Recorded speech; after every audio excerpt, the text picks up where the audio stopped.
I think there's a lot of misunderstanding about China, and I think that China and Asia are often thought of as this adjunct world and it's just out there. But in fact, it's a huge portion of the world's population with many of the most exciting changes happening in social media. And in fact, I think it's a part of the world where we're going to see social media leading in a lot of ways due to the amount of interaction that people are having online and the way that they live their lives online in ways that's not really happening often in Europe or even in North America. Social media plays a very interesting role in China. Although there is censorship and government control, definitely a very big issue.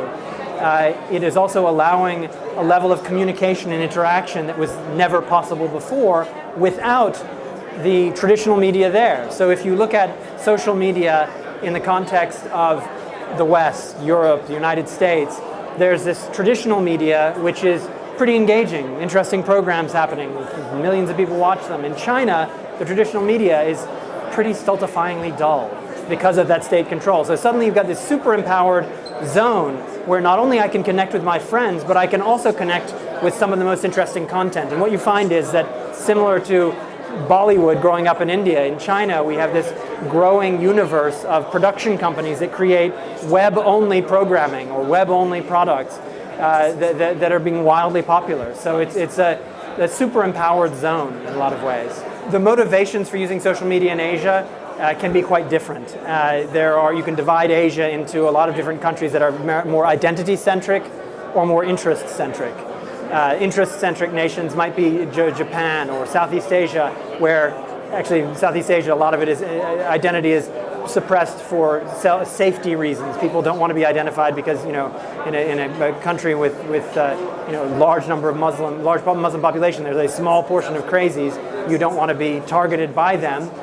Whereas in Japan, there's this interest-centric. So I'm more interested in what you have an expertise in or what your specialty is, and I'd like to learn about that much more than actually knowing who you are. I'm not really interested in who you are. I'm interested in the way that you execute this craft or you do calligraphy or this particular aspect of it. So over time, that's evolving a little bit, but you still have these cultural hangovers that go into the digital world. Doing journalism or gathering news in the era of social media in China is a radical shift from the past. As a correspondent, as I was, in China for many years, you would always be working off of the basis of rumors or hearsay or something's happening in Zhejiang province. What is it?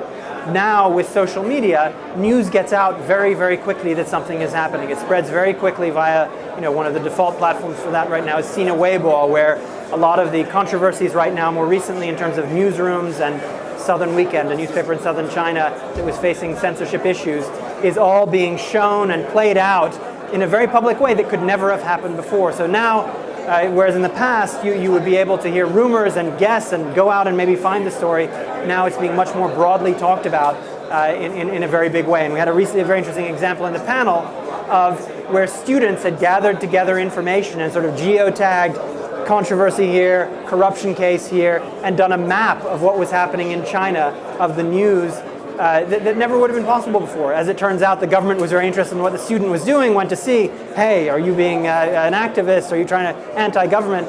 Turns out the student wasn't being anti-government. The student was just trying to put out what was going on in China.